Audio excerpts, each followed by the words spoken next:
saber su opinión sobre esto. Timmermans, que debe de ser el primer canciller de origen judío, supongo, sí, ¿no? De la Argentina, en una actitud un poco rara, ¿no? Yendo a Irán a tratar de negociar, no sé. Bueno, en la historia judía hay personajes de todo tipo, los buenos, los malos, los locos, los cuerdos, y también los traidores, ¿no? Judas fue judío, y Timmermans también es judío. Pero en fin, este es un tema aparte. Timmermans para mí es una persona irrelevante. Yo lo conocía en la época en que era periodista, incluso tuve varios reportajes que me hizo él, conversábamos. Bueno, yo lo aprecié mucho a su padre, Jacobo Timmermans fue un gran periodista, mucha gente lo podía discutir en cuanto a sus ideas, pero un hombre innovador, inteligente y audaz. De modo que por él tenía un gran aprecio y lo sigo teniendo. Y con Héctor tengo una gran decepción, por cierto, una gran decepción, porque yo creo que él no actúa de acuerdo a sus propias ideas, sino que actúa de acuerdo a la pulsión de la obsecuencia. Es decir, necesita ser obsecuente con Cristina y antes que él diga una palabra, él percibe lo que Cristina quiere y dice lo que Cristina quiere, aunque Cristina lo ignore. Entonces aquí nos encontramos con una situación en la cual, cuando me preguntaron qué haría yo si hubiese estado en el lugar de Timmermans, diría, bueno, primero es ser leal a Cristina. Y para ser leal con Cristina es decirle, señora, usted aquí se equivoca, y no tener miedo de observarle la equivocación por temor a que lo expulse de su cargo. Él tenía que haberle advertido a Cristina que esta medida era una medida extremadamente equivocada. ¿Equivocada por qué? Porque la Argentina no tiene ningún beneficio con esto. Ningún beneficio. Ningún beneficio. Las negociaciones con Irán en cuanto a cuestiones económicas o energéticas existen y seguirán existiendo. Irán necesita exportar, necesita hacer negocios. Argentina necesita la energía que le puede proveer Irán, pero la embajada de Irán funciona acá. No hay un embajador, pero está el encargado de negocios. Y esto podía haberse desarrollado igualmente sin ninguna necesidad de tomar este tipo de medidas. Ellos creen que no. No, yo creo que lo que aquí ha ocurrido posiblemente es una presión de Chávez. Chávez es el representante más importante de Irán en América, y lo es también a nivel mundial, pero representa una fracción pequeña del concierto de naciones. Irán es un país que está en serias dificultades económicas como resultado de las medidas diplomáticas prudentes que ha tomado Europa y Estados Unidos y Canadá y otros países para disuadir a ese país de continuar con su proyecto de conseguir la bomba nuclear, porque la bomba nuclear en manos de Irán no es como la bomba nuclear en manos incluso de Corea del Norte.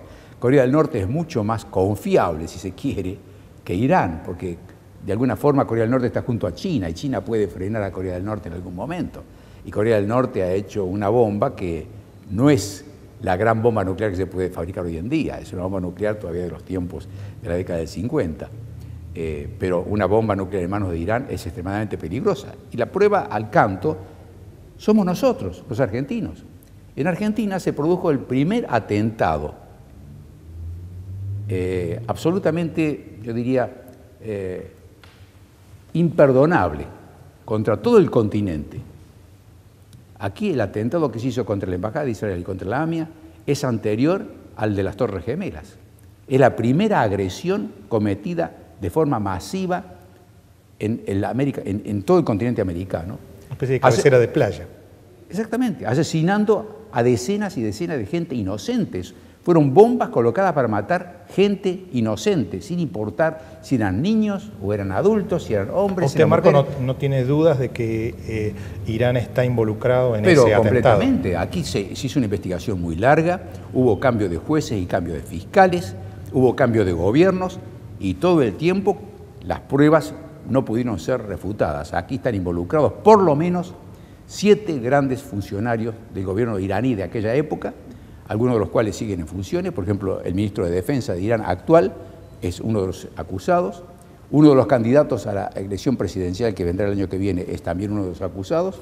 Y sería absolutamente ingenuo y hasta una mentira desagradable sostener que Irán va a aceptar que esa gente sea enjuiciada por los argentinos. Entonces aquí lo que se ha hecho es algo que significó, como yo lo puse en el artículo, una vergonzosa rendición ante Irán. Una rendición, porque aquí hay pruebas claras de que estos iraníes, estos funcionarios iraníes, son los responsables del atentado hecho contra nuestro país en forma gratuita. ¿Qué tenía Argentina que ver con Irán?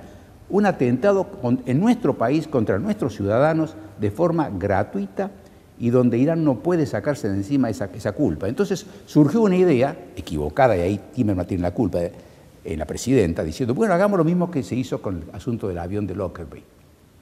¿Se acuerdan del avión de Lockerbie? El avión libio que explotó y cayó en territorio escocés, en la población de Lockerbie.